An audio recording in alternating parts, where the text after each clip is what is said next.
Meeting you where you are. The meaning behind the slogan is that we meet the community where they are on their journey towards holistic health, a plant-based lifestyle, and veganism, whether it's physically, mentally, emotionally, or spiritually.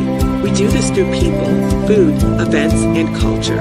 Our 6 pillars are birth, eating, education, empowerment, enlightenment, and events. We are Black Veg Society.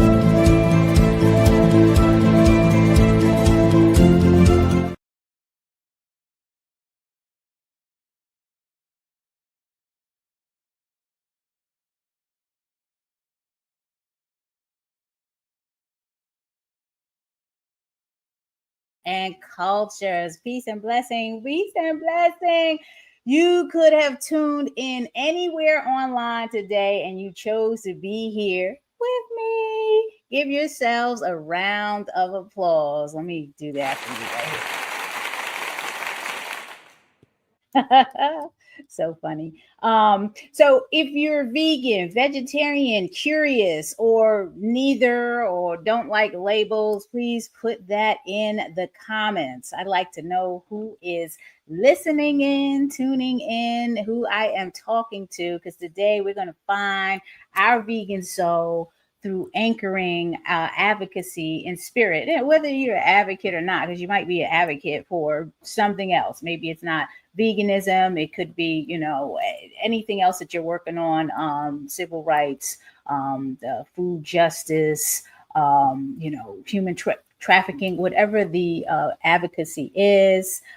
This applies to everyone, but I'll be speaking in finding your vegan soul.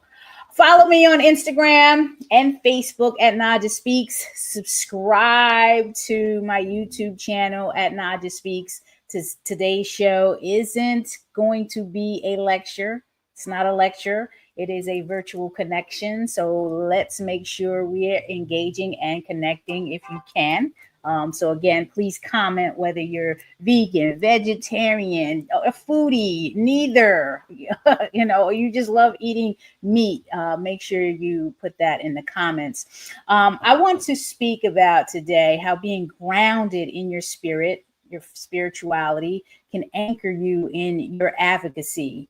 And when I say your advocacy, everyone's advocacy is different. Your advocacy is not the same as mine. And if you're not in the vegan movement, as I said, this still applies. It applies to any movement because spirituality is the foundation of our purpose and how we move, or I hope how you move. So it is universal, and I'm simply on a mission to help those find their inner vegan in their soul, because I believe everyone has vegan in their soul. Okay.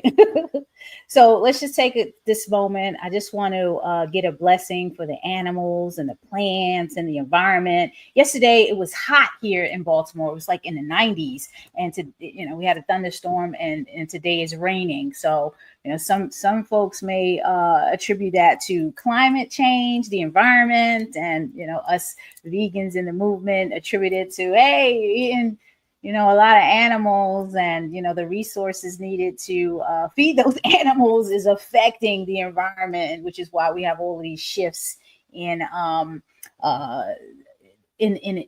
weather.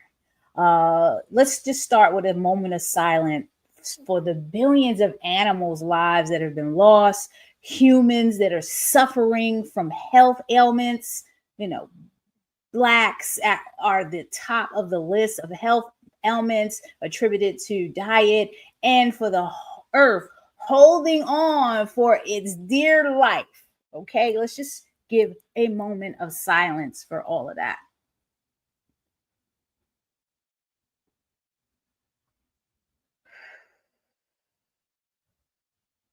Universe, I hope you're listening. Please guide us to achieve many blessings in this movement.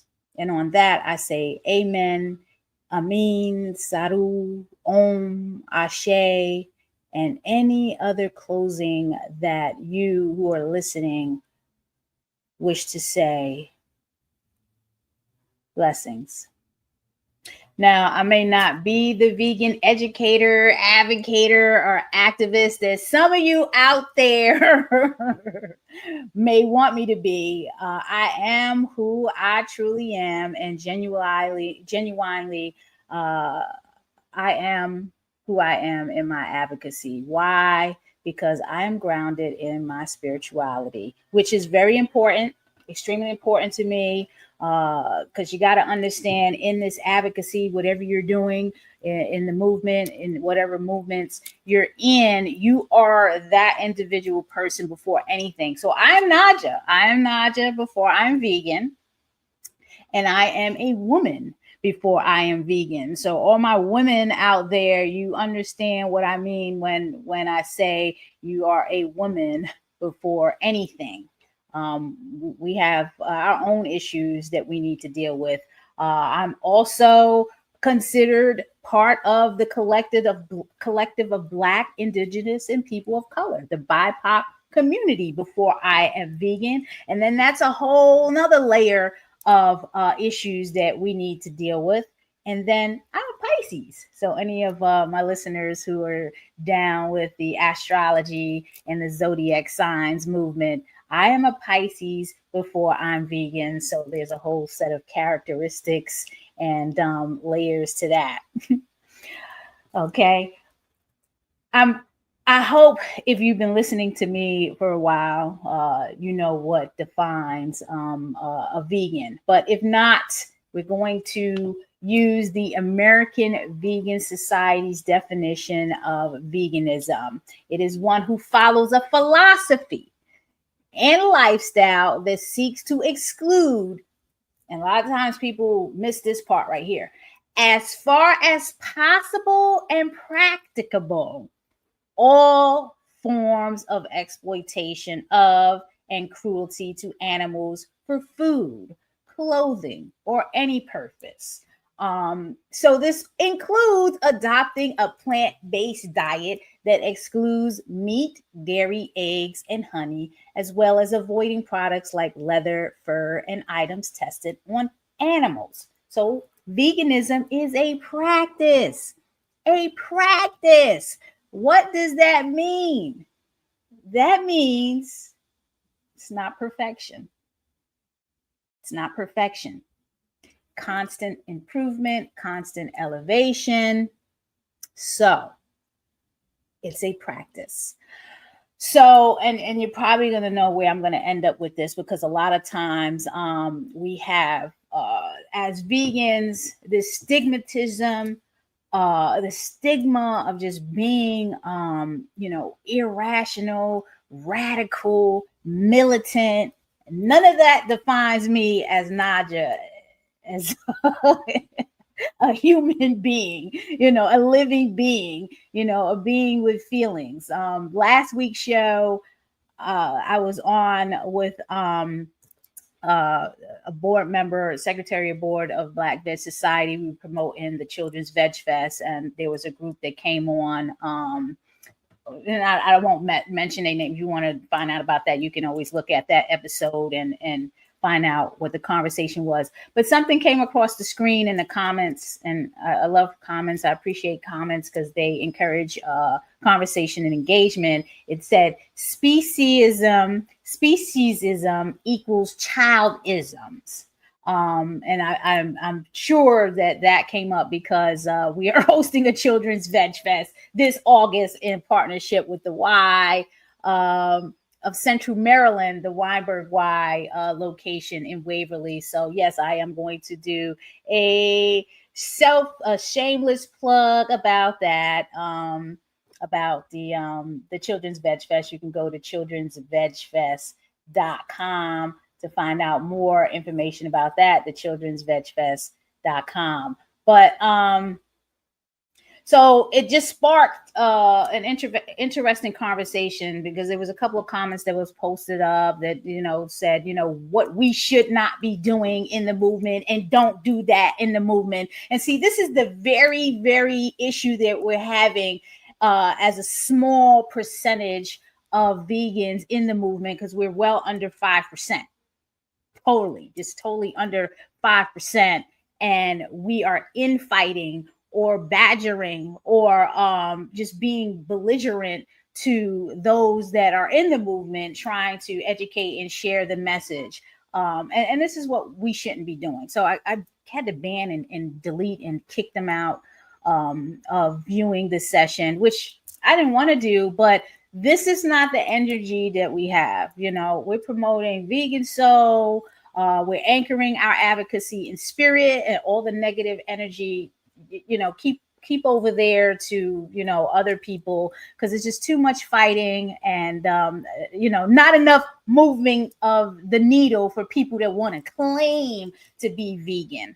Okay. So again, the foundation is who you are. A lot of people come in as who they are, whether they're racist, whether they're classist, whether they're elitist, whether they're color, whatever the issue is, they come in as that individual into this advocacy. And that's not what we're teaching here at Black Veg Society. At Black Veg Society, you coming as you are, and we're going to help you find that vegan soul, meeting you where you are on that journey. So I don't care if you're vegan, not vegan. We're going to love you all the same, because you have to be psychologically ready to be in this movement, or to be fully willing to eat no meat 7 days a week, 52 weeks of the year. So all the militant stuff needs to stop. Okay. That's why veganism is getting a bad rap. Okay. We have so many people, 95% or more of the population, that we need to educate and help along the ways in learning this philosophy. And even if it is just eating, because that still assists with less cruelty to animals. Okay. So whether you've been vegan for 20 years and coming in here to listen to what I have to say, your soul is in the right place. I'm not here to talk about animal rights, vegan food justice, or climate change. So I am not going to dive into any of that. If you want resources on that, there's plenty out there. You can start at blackvegsociety.org to tap in to some of those resources. What I am here to talk about is the spirit behind your advocacy, or behind these advocacies, in particular, the advocacy that I'm in, veganism, finding your vegan soul. So we have to be honest.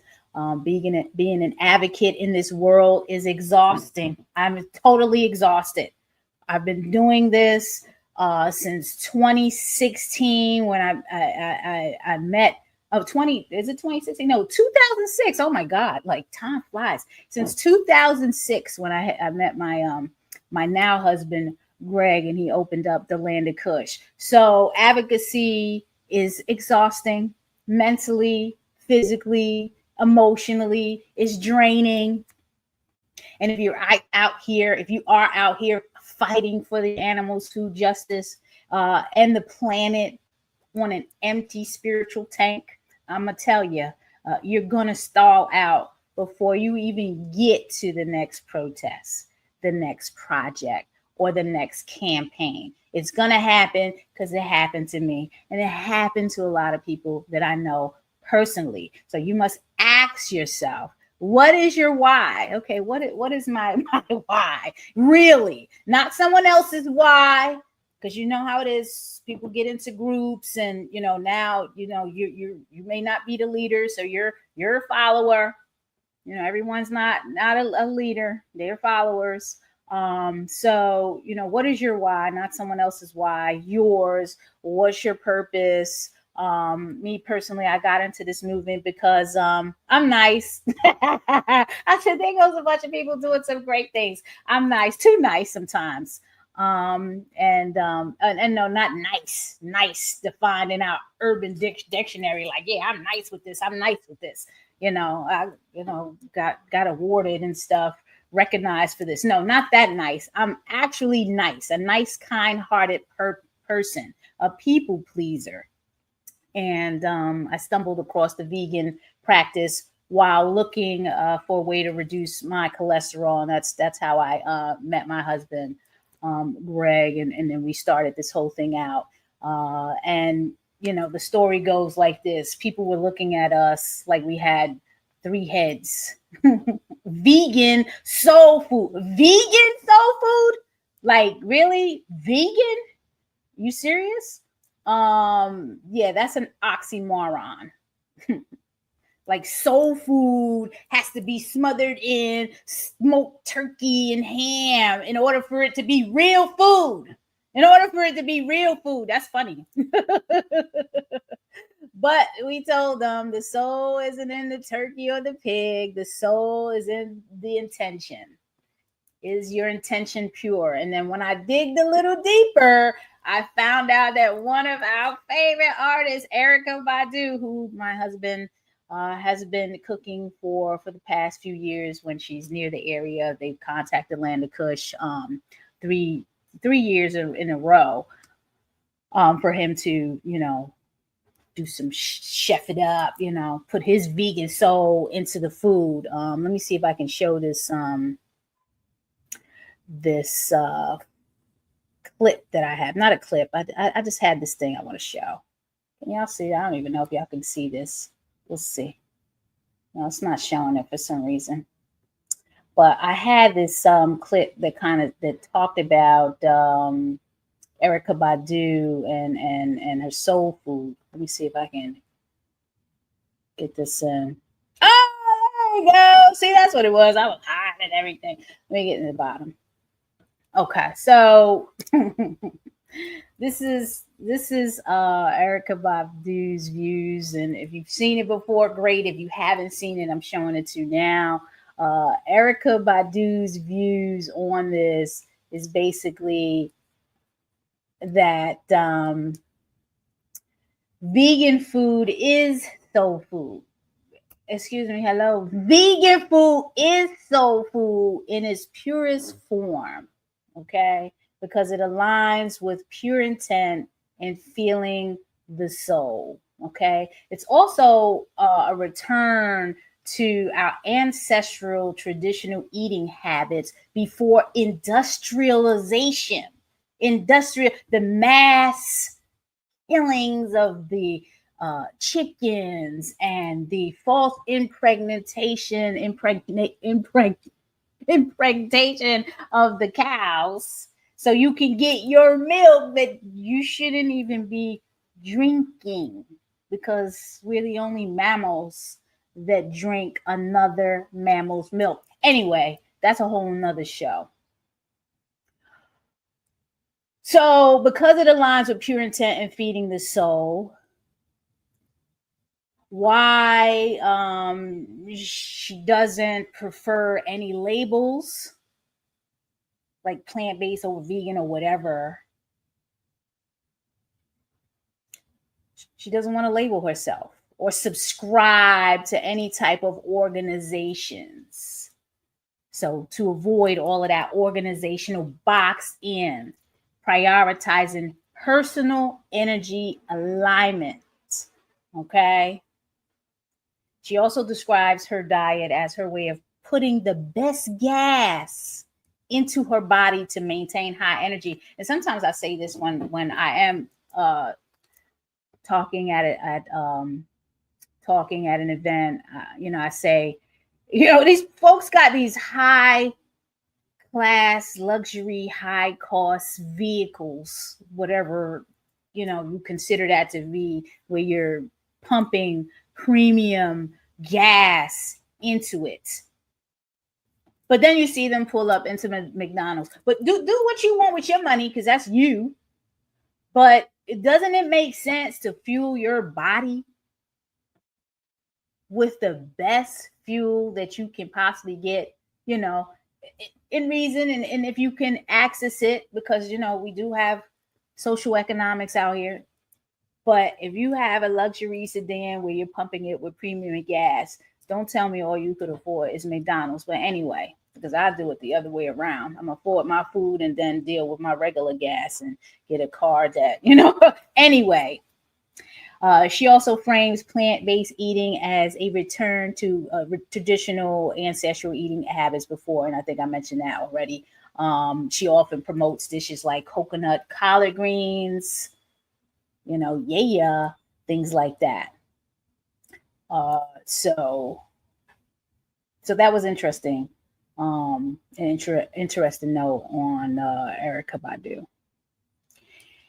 Anyway, advocacy. Back to that. Oh, we were talking about me and Greg. When we were opening up the Land of Kush, family, we had these nice little cushy jobs, and family was actually, well, not my family, my family, my mom is like, go what makes you happy, follow your heart, and if that makes you happy, then great. But I remember us talking at a dinner table about us leaving our cushy jobs at Verizon Wireless because that's where we met, and this was the height of the financial mortgage crisis. So 2008, going into 2010. And, so it was like, not in this economy, not in this economy. And the house that we were living in was going through foreclosure. So it was a really, really intense time. But because of our spirituality and because of our belief in the Most High, this is what we pray to. You pray, and prayer is nothing if there's no action behind it. So it's kind of like you feel the fear and then you do it anyway. So we press forward with it, and here we are. We're celebrating 15 years. 15 years of service at the Land of Kush, and I'm not going to say that it was easy, because it's like the stock market. It's up and down, up and down.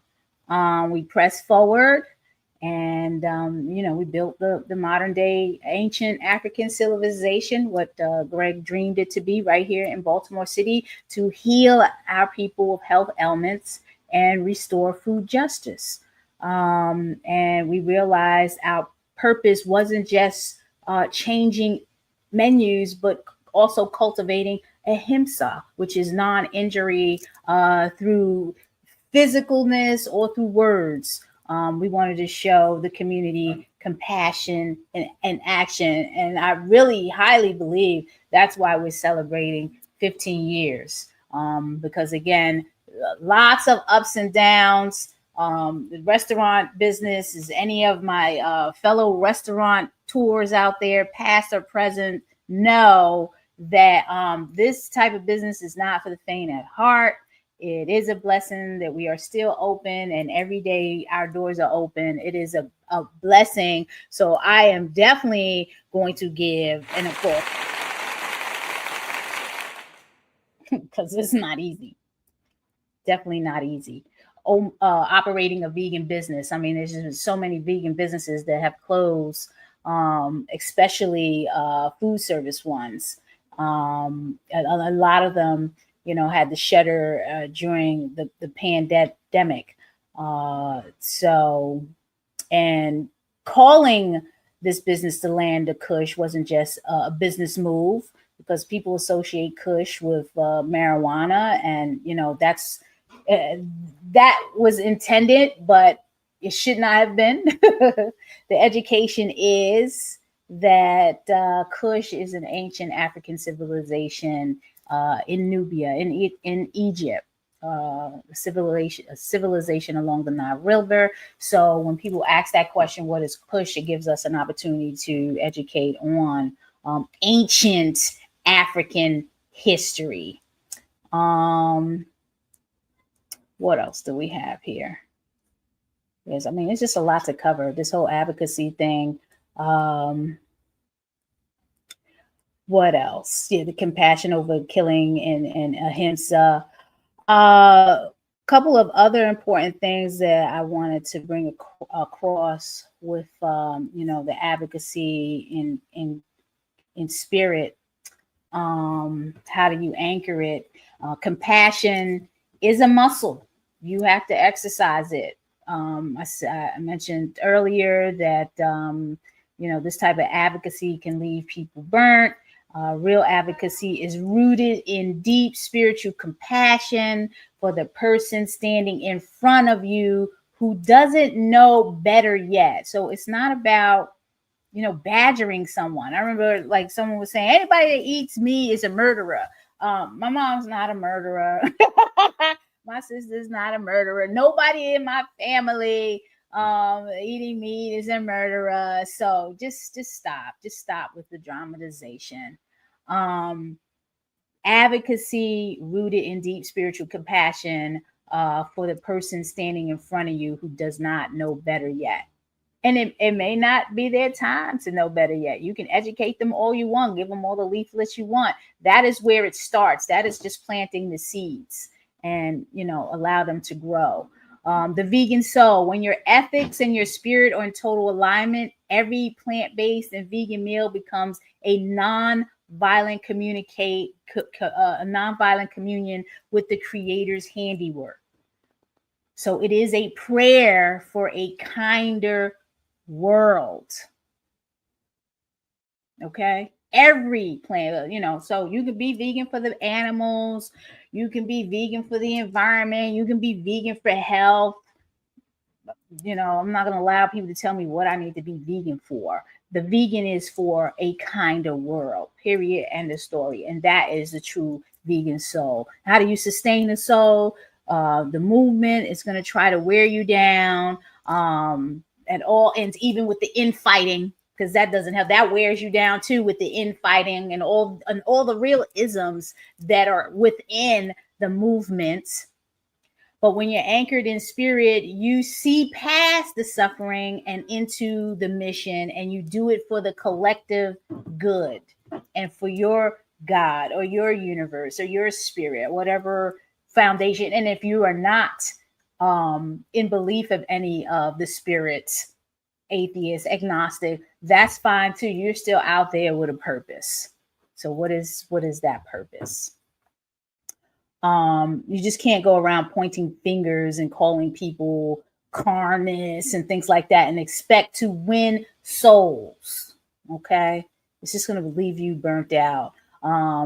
You got to be rooted in spiritual compassion and the whole 9 yards. So that's why I really like to advocate for the ahimsa, because that dates back way back, the Hinduism, and I'm into the chakras and aligning the chakra. Like it dates back to that, and that's a lot of times what I like to follow.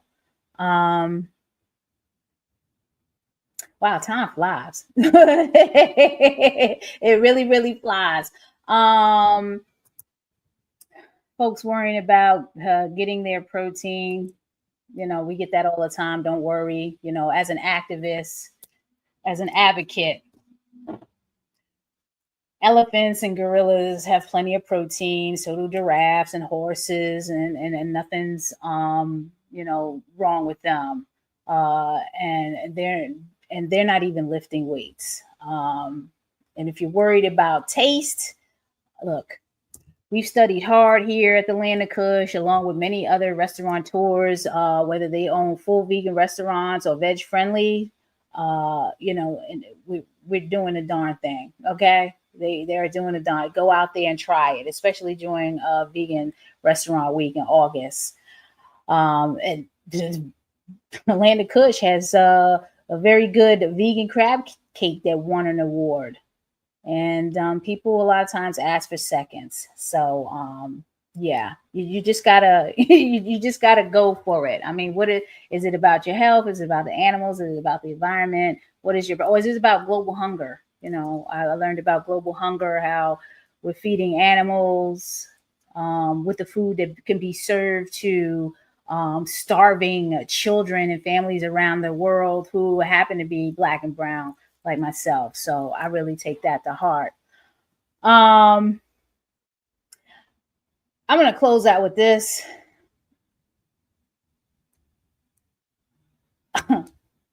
I'm going to close out with this and just say I can't bring up the actual wording, but I'm just going to close out with, this talk with the affirmation that my plate is my peace. So it starts on the plate. You know, a lot of times when we're out there advocating, it starts with the food. Food is social, especially in the BIPOC community. Food is social, and the food has to taste good. So my plate is my peace. My voice is my power for our advocates out there. You don't have to go to war at the dinner table. Use your voice as power to educate. I don't go into, the Thanksgiving, the holiday dinner with family and argue about why there's pig on the table or turkey in the greens. We bring our food. And if there's questions that come out or come up, I just answer them, or I don't eat that. Why I don't eat that? Well, this is why. And my soul is my anchor. So I keep it like that. It's in my soul. I'm an advocate for this for life. And no, again, I'm not perfect because, like I said, practice makes improvement, not perfection. So I want to thank you for definitely listening to me as I walked you through that talk about spirituality, again, being the foundation, because it definitely is. And you are who you are before you come into the advocacy. So I am Naja. The meaning of that name is bright-eyed illuminating. Bright-eyed illuminating. I am Naja first before I'm vegan. I'm a woman first before I'm vegan. I'm a Black, Indigenous person of color before I'm vegan. And I am a Pisces before I'm vegan. And on that note, have a blessed one. Peace out. Meeting you where you are. The meaning behind the slogan is that we meet the community where they are on their journey towards holistic health, a plant-based lifestyle, and veganism, whether it's physically, mentally, emotionally, or spiritually. We do this through people, food, events, and culture. Our 6 pillars are earth, eating, education, empowerment, enlightenment, and events. We are Black Veg Society.